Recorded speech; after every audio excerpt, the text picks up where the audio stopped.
Ladies and gentlemen, boys and girls, welcome to Clarifying Catholicism. You're watching part 6 of my series, Vatican II's Theology of Other Religions, Discontinuity or Reform. Most of this information is drawn from my master's thesis, which you can find in the description. To see the rest of the videos in this series, check the playlist in the description. Without further ado, on to the show.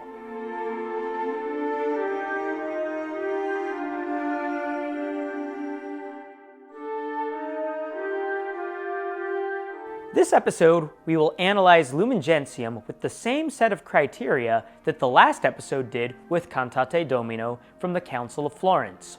We will then compare the documents next episode to determine whether or not Vatican II's Theology of Other Religions is discontinuous with that of Florence. In 1959, just 3 months into his papacy, Pope John XXIII announced that he would convene a council, Vatican II, whose purpose would be to engage the Church with the modern world and modern ways of thinking. At its start, it consisted of 1,041 European bishops, 956 American bishops, 379 African bishops, and 300 Asian bishops, making it by far the most globally diverse council in history. John XXIII also invited expert lay theologians, known as periti, to serve on the council's committees. These periti included many controversial theologians such as Karl Rahner and John Courtney Murray, whose integration of modern philosophy into theology had been criticized by neo-Thomists, the more conservative theologians who thought that the Church should stick to theologies and philosophies of the past. Thus, Vatican II was demographically and intellectually diverse on a scale not seen in prior councils. That had not always been the plan, though. According to ecclesiologist Richard Galliardetz, the Council's ante-preparatory and preparatory commissions, which consisted mostly of bishops from Rome, was offended by John XXIII's request that they consult the global bishops before drafting plans for the Council. Conversely, many bishops from across the globe were concerned about the committee's Roman-centric composition. In fact, the response to the preparatory commission's proposed conciliar schema, which, for example, planned for the entire council to be conducted in Latin, from bishops and theologians across the globe, was overwhelmingly negative. Yves Congar, Karl Rahner, and Edward Schillebeeckx were among some of these critics, with the latter requesting that 4 of the 7 schemas be revised. This tension between bishops of the Roman Curia, who tended to be more conservative, and international participants carried into the council. Once the council began, its first order of business was the election of conciliar commissions. The pro-Roman Curia bishops from the ante-preparatory and preparatory commissions were expected to sweep these elections, having conveniently distributed a list of those who had served on those commissions to participants. Cardinal Leonard of Lille, France, objected to this vote, asking if bishops could caucus and propose their own lists of candidates. This request was met with overwhelming applause and likely changed the course of the entire council. In mid-1963, Pope John XXIII wrote Pacem in Terris, an encyclical, which is notably the first encyclical addressed to all men of goodwill rather than simply the Church. Shortly after the encyclical's publication, the Holy Father died. Pope Paul VI succeeded him and inaugurated the second session of the council in 1963. Which dedicated much more time to the ecclesiology document. This eventually became the Constitution, Lumen Gentium. Much of its development was chronicled by the theologian Yves Congar, a member of the Council's Theological Commission. He wrote about it in his diaries. Like many of the Council's early critics, Congar was initially disdained by the Council's Curia-dominated preparatory commissions. In fact, at a certain part, he even considered resigning. However, Congar accredits the postponement of the conciliar commission vote as the Council's saving grace. And this is what leads us to discuss the section of Lumen Gentium that has come under a lot of scrutiny and criticism from conservative-leaning Catholics. Section 16 of the final document contains a passage pertaining to no salvation outside the Church. Those also can attain to salvation who, through no fault of their own, do not know the gospel of Christ or his Church, yet sincerely seek God, and moved by grace, strive by their deeds to do his will, as it is known to them through the dictates of conscience. Nor does divine providence deny the helps necessary for salvation to those who, without blame on their part, have not yet arrived at an explicit knowledge of God, and with His grace strive to live a good life. This passage seemingly contradicts Cantate Domino's claim that all non-baptized, regardless of their deeds, even if they shed their blood in the name of Christ, will burn in the eternal fires of hell. We will evaluate Lumen Gentium by the same 7 criteria that we did to Cantate Domino last episode. Number 1. Source of statement. Who's issuing the statement? Each document of the Second Vatican Council was composed by commissions that included a diverse mixture of bishops and theologians. A document's final approval required a 2/3 majority vote from the bishops, though amazingly the narrowest a vote ever got was 93% approval, 7% disapproval. Each document also required the Holy Father's approval. Lumen Gentium was approved by a vote of 2,151 to 5, an astonishing 99.7% in approval and 0.3% in disapproval. It was, of course, approved by Pope Paul VI. As mentioned in the chapter's introduction, the Council's geographical representation was unprecedented. Given the difficult requirements for the approval of this document, as well as the Council's composition, it is clear that the source of Lumen Gentium is the College of Bishops in unison with the Pope. Number 2. Type of statement. What degree of certainty does this statement hold?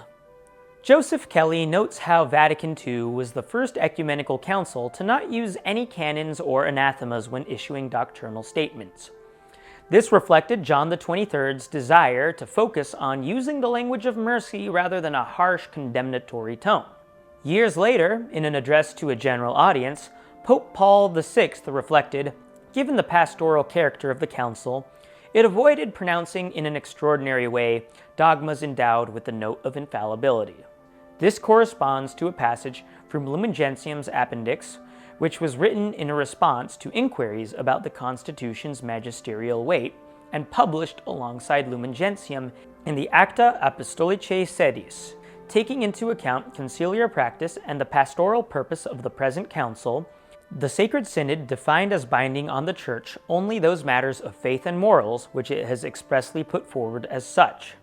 Since Lumen Gentium does not invoke the language of anathemas and canons that are traditionally associated with binding doctrines, it might appear that its theology merely represents general theological opinions, or sententia ad fidem pertinens. However, its documents required the near consensus of a virtually universal group of bishops, so perhaps it would be more appropriate to categorize them as coming from the universal ordinary magisterium, which is often associated with the sententia fidei proxima level. This would allow for the Council to avoid making definitive pronouncements that are associated with canons and anathemas, while still binding the faithful to obey them. In other words, Lumen Gentium may have issued authoritative but non-definitive statements, meaning it doesn't definitively settle a theological question, but it still requires all Catholics to obey its teachings. Furthermore, according to the 1985 Extraordinary Session of the Synod of Bishops, which clarified the interpretation of Vatican II's documents, Lumen Gentium's status as a dogmatic constitution means its ideas and themes are essential in interpreting the entire Council. A rejection of Lumen Gentium inevitably jeopardizes the rest of the Council's teachings. Therefore, given the universal agreement among bishops at the Council, as well as the 1985 Synod's emphasis on its status as a dogmatic constitution, I categorize Lumen Gentium as containing sententia fidei proxima teaching. You can learn more about what that category means in our past episodes, but essentially it refers to a universally held opinion of the bishops that must be obeyed by all of the faithful. Number 3. Intention of statement. What is this statement trying to accomplish? Lumen Gentium is primarily concerned with ecclesiology. It answers the question, who is the people of God? By describing how different groups of people are related to the Church. First, it affirms that the Church of Christ subsists, or most fully exists, in the Roman Catholic Church. Then it describes how other Christian churches are in partial unity with the Church through their sacraments. Section 16 explores the role that other religions play in relation to the Church. According to Yves Congar, the chapter containing section 16 involved an immense amount of care and attention. Joseph Kelly acknowledges how the subject of other religions was pervasive throughout the entirety of the council, making the passage crucial to the council's desire to directly comment on other religions. It affirms that people who have not yet received the gospel are ordered towards God's people, and that those who are ignorant of the gospel through no fault of their own can be saved. Furthermore, other religions can prepare their followers to receive the gospel, though they must still be preached to. Lumen Gentium 16's intention, therefore, is to address the relationship between Catholicism and non-Christian religions, and comment on their members' potency for salvation. Number 4. Assumptions and statement. What changeable and unchangeable assumptions are made in this statement? As mentioned in Chapter 3's analysis of Florence's reception, the Church's understanding of other religions vastly changed between the Middle Ages and the 1960s. Gavin DaCosta writes, "A historical change of perception of these religions, not a change of doctrine about them as such, was a key factor affecting the Council documents." According to DaCosta, the historically earlier words Jews and Muslims involved explicit heresy and perversion. The later use of the words Jews and Muslims does not.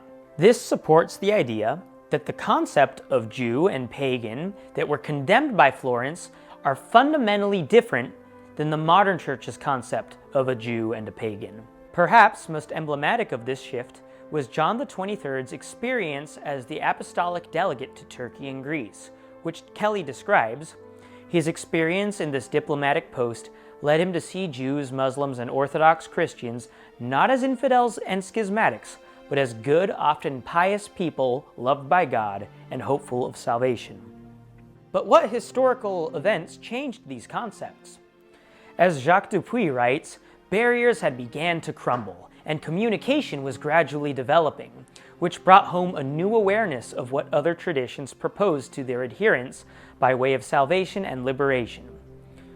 Additionally, the Second World War's display of cruelty to other religions, especially by Nazi Germany to the Jews, not only demonstrated the horrific effects of religious persecution, but it encouraged the Church to seek solidarity with other religious groups who sought to combat the rise of atheist empires like the Soviet Union and Maoist China. Furthermore, the United States demonstrated that not only was religious diversity possible in society, but that the Catholic faith could thrive in such an environment. Another significant change was the average Western citizen's level of education. By the mid-20th century, the median education level of the laity was far higher than that of their medieval counterparts. While technology made it far easier for people to learn about Christianity, the religion's splintering into many denominations and declining influence in academia made it far more difficult to know about Catholicism. As mentioned in episode 3, Francisco de Vitoria wrote in 1539, "It is rash and imprudent of anyone to believe something, especially in matters such as these concerning salvation, unless one knows it to be from a trustworthy source." Applying Florentine expectations to 20th century Catholics seems wildly inappropriate. Thus, between political, social, and education shifts, the Church's historical experience with other religions had vastly changed, necessitating a refined expression and application of its theology of other religions. Number 5. Scope. To whom was the statement addressed? The Second Vatican Council was not only directed at the entire Church, but some of its documents, such as Gaudium et Spes, were directed at the entire world. It has already been argued that this council, perhaps more than any other in the past, embodied the universality of the Catholic faith in consensus of its approved documents. Number 6. Reception of statement. How did other authorities immediately react to this statement? Given its recent status, Lumen Gentium's reception is still ongoing, though hardly any high-level ecclesial authorities have doubted its validity. The few who have were harshly rebuked by the magisterium, such as Pope John Paul II's excommunication of former Bishop Marcel Lefebvre. Conversely, as mentioned in episode 1, some theologians interpret Vatican II as the beginning of a dynamic movement rather than as an event that issued authoritative documents, They claimed that the council was not progressive enough in its statements on other religions, and that the spirit of the council demanded the church go beyond the constraints on it placed by traditionalists. Pope Benedict XVI rebuked these critics in one of his Christmas addresses, stating, "In this way, obviously, a vast margin was left open for the question of how this spirit should be subsequently defined, and room was consequently made for every whim." In 2021, Pope Francis stated, "Vatican II is magisterium. Either you are with the Church, and therefore you follow the Council, or if you do not follow the Council, or you interpret it in your own way as you wish, you are not with the Church." It has hardly been 50 years since the Council's closure, though it is notable how the post-conciliar popes since then have defended it from both traditionalists and progressivist attacks. Number 7. Relation to other statements. What preceding statements could qualify, modify, or nuance the statement? Lumen Gentium, like all Vatican II documents, contains an abundance of citations, precisely 304 of them. The document is largely built on Thomas Aquinas' soteriology, reaffirming the necessity of the Church for salvation while leaving room for invincible ignorance, or the idea that one can be saved while they are innocently ignorant of the gospel message. The Council generally portrays other religions in a more positive light, invoking the Thomistic idea of ordinatur to describe their beliefs as intrinsically ordered to God. As Professor Wilhelmus Valkenburg, my thesis advisor, notes, this ordering towards the Church is not only a preparation for the gospel, as is often suggested, but that there is already a potential relationship thanks to the power of grace of Christ. So Christ is somehow potentially present in these relationships. Aquinas writes, "Those who are unbaptized, though not actually in the Church, are in the Church potentially. And this potentiality is rooted in two things. First, and principally, in the power of Christ, which is sufficient for the salvation of the whole human race. Secondly, in free will." Lumen Gentium's teaching on other religions is also largely influenced by colonial-era theologians, whose horizons were expanded by the discovery of the New World. Furthermore, the Council's newfound appreciation of modern philosophy led to new insights from theologians like Yves Congar. Between Thomas Aquinas' colonial-era theologians and modern theologians, Lumen Gentium 16 is largely rooted and supported by previous theological ideas. Lumen Gentium 16 holds considerable magisterial weight in its theology of other religions. It was carefully crafted by a commission of bishops and theologians, approved by a consensus of bishops from across the world, and in unison with the Pope, contains sententia fidei proxima teachings, intends to comment directly on the relationship between Catholicism and other religions, operates with a historically refined concept of other religions, teaches to the universal Church, has been persistently defended by subsequent popes, and relies on an impressive library of references to justify its teachings. For Lumen Gentium to be discontinuous with Florence, it would have to disagree with its teachings in every single one of these categories, and we will investigate that in our next episode. Thank you very much. Have a great day. God bless you.